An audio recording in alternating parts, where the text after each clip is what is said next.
Então, basicamente, né, da última aula para essa aqui, eu fiz o seguinte. Eu programei aqui algumas partes. Então, o que que eu fiz? A gente terminou aqui no latest vídeo, certo?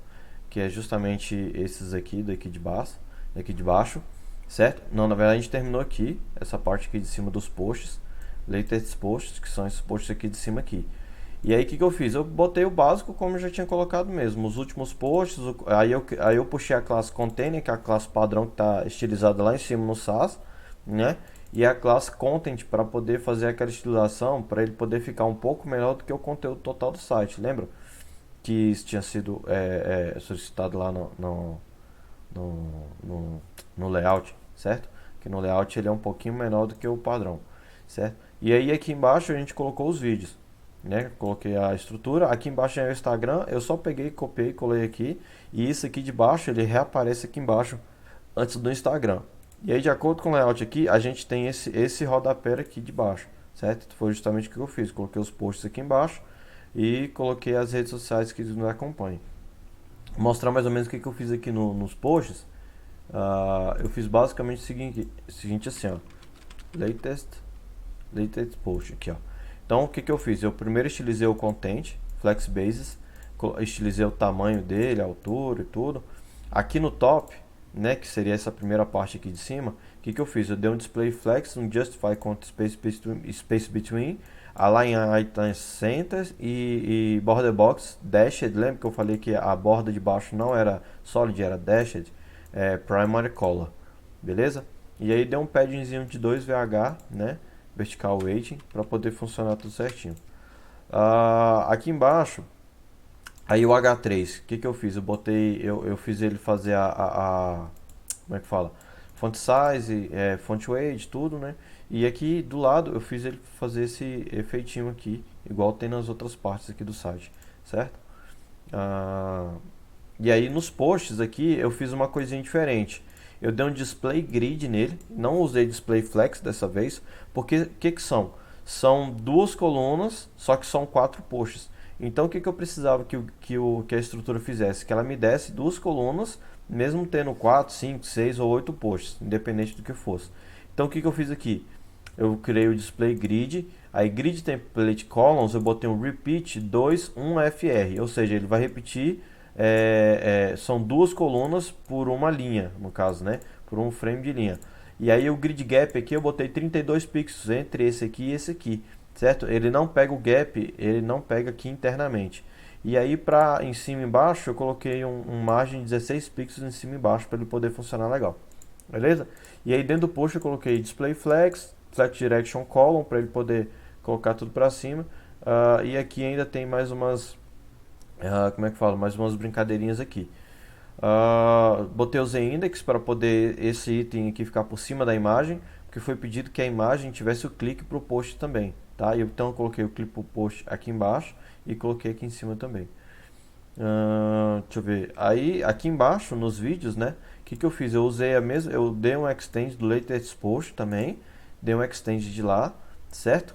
E aí nos posts eu só mudei isso aqui, ó, eu botei o repeat frame 3 um FR, ou seja, eu quero 3 colunas para, no caso, para uma linha, né? Então aí funcionou melhor.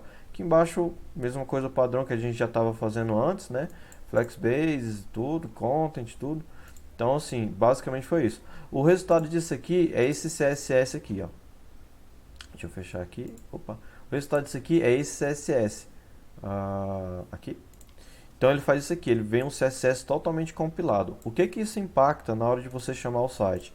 Na hora que você vai lá no site, que você tem a estrutura do conteúdo, o seu CSS inteirinho ele tem 7 megas. Ou seja, o seu CSS inteirinho aqui ele tem apenas 7 megas. Não sei se vocês, não sei se alguém já chegou a estudar a questão de carregamento de site. Quando você vem aqui em Source, aqui tá dando alguns erros, depois eu vou dar uma olhada. Quando você vem aqui em Source, você dá um Disable Cache e aí você atualiza, tá vendo? O que ele está fazendo? Ele está fazendo as requisições. Isso aqui é a quantidade de requisições para esse site carregar. Então foram 59 requisições para esse site carregar e ele tem o tamanho dele aqui, ó, 2 megas. Essa última requisição aqui são requisições externas. Se você vir aqui e colocar também o domínio dela, você vai ver que tem a maioria das requisições são externas, porque as requisições internas, ó, localhost, localhost, localhost, deixa eu separar aqui certinho, ó. Requisições de localhost mesmo são só essas daqui, ó, né? Essas externas, elas vêm às vezes de um.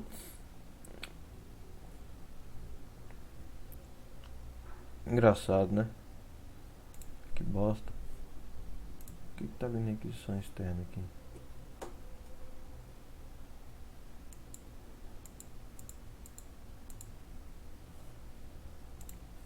São requisições que, colocando aqui, então você vai ver que tem pouca requisição interna, né? E algumas são requisições externas, que às vezes está vindo de um outro site, por causa de uma compilação que a gente está fazendo. Por exemplo, aqui está vindo algumas do Google aqui, ó. Isso aqui é tudo fontes, tá vendo? Do YouTube, lá de baixo, né? Mas a requisição do site mesmo são só essas daqui para cima, beleza? Então vamos lá.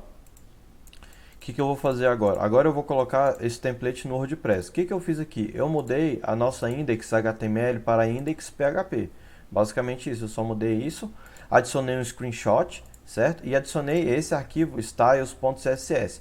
O nosso WordPress ele só reconhece o tema na hora que você coloca aqui, por exemplo, theme name, aí tem o RI, no caso, na verdade só precisa colocar o theme name, talvez o theme RI e tal. É só para mesmo só para identificar de onde é que veio esse tema. Então, no styles.css que vai na raiz do site, é só isso aqui que você tem que colocar. E aí agora a gente vai lá no wordpress.org, certo? Aí a gente vai clicar aqui em Get WordPress. No caso, ele não identificou que eu sou brasileiro, mas eu acho que tem como colocar aqui PT aqui, ó.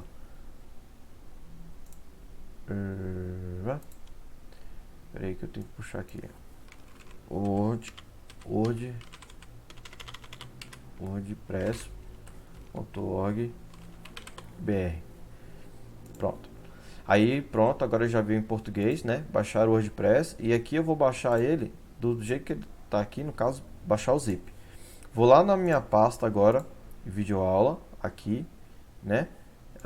Eu vou pegar isso aqui, essa pasta todinha, e eu vou acrescentar essa pasta e eu vou colocar ela dentro de uma pasta chamada Viva de Moda, certo? Por quê? Porque eu quero que todo mundo aqui entre no Viva de Moda. Aí eu vou pegar isso aqui tudo e vou jogar aqui para dentro, para esse tema, porque isso aqui seria no caso um tema, certo? Joguei aqui tudo para dentro, ele não vai deixar aqui, deixa eu fechar ele aqui, tentar novamente e foi, beleza. E aqui agora eu vou pegar o WordPress que a gente acabou de baixar, abrir o conteúdo dele que está aqui dentro, certo? E eu vou jogar aqui para dentro.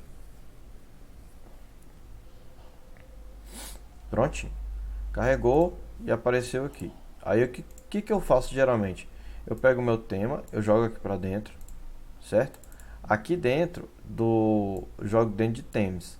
Aí de cara eu já pego e já deleto esses 3 temas aqui, porque são temas padrões do WordPress e eles não precisam. No caso, como a gente está fazendo um site simples, então não precisa desses outros temas. Dentro do plugins eu deleto esse hello aqui também, beleza? E aí aqui a gente tem as languages, tem os temas e toda página, e todo site, toda pasta, ela tem que ter esse index aqui instalado, tá? Por que o index? Por causa de hackeamento, alguma coisa assim. Então a gente já coloca esse index para a pessoa já não saber onde é que está a estrutura do nosso site, nem nada do tipo. Beleza? Aí, agora eu vou fazer o seguinte. Eu vou colocar o banco de dados aqui para poder funcionar. Então, a primeira coisa que eu faço é o MySQL aqui. Eu vou startar o MySQL no Apache. Lembra que a gente tinha startado antes, né? Então, assim, geralmente se você tiver no Linux no Mac, isso já deve estar startado. Eu estou usando o Navicat aqui para poder fazer o carregamento. E aqui, ó, eu vou criar um banco de dados novo, certo? Eu vou criar aqui um new database e eu vou criar um banco de dados novo. No caso, eu vou colocar Viva Vídeo. Só isso, só. Viva Vídeo. E aqui eu vou escolher o char7, eu boto o TF8 sempre. E aqui eu boto General CI, tá? TF8 General CI. Isso aqui é o meu jeito de fazer, mas se fosse pelo certo? Aí agora, se eu acessar aqui agora, você vai ver que ele vai vir um instalador do WordPress, que a gente separou lá. Então vamos lá, WordPress, aí eu boto aqui, ó, Viva Video, certo? O usuário de um champ é root, localhost é localhost, e aqui o prefixo, né? Então geralmente a gente altera isso aqui quando vai para produção, alguma coisa do tipo assim, beleza? Dou enviar, muito bem, vai tudo funcionar e agora ele vai instalar. Então, Viva de moda, certo? Opa, Viva de moda, certo? Aqui você coloca o que você achar mais interessante. Esses dados eu vou mudar geralmente para poder né? Tirei um print sem querer da tela. Admin, admin, você pode colocar a senha que você quiser. Confirme uma senha fraca. admin@admin.com.br, certo? E aqui, se você quiser evitar que os mecanismos não achem seu site, tá? Vamos lá. Acessando admin, certo? E manda acessar aqui.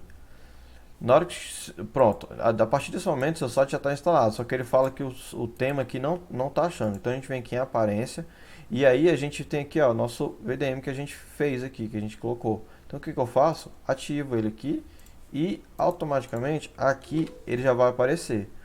Como ele está tudo em HTML puro, então ele já funcionou, mas normalmente ele não funcionaria, né?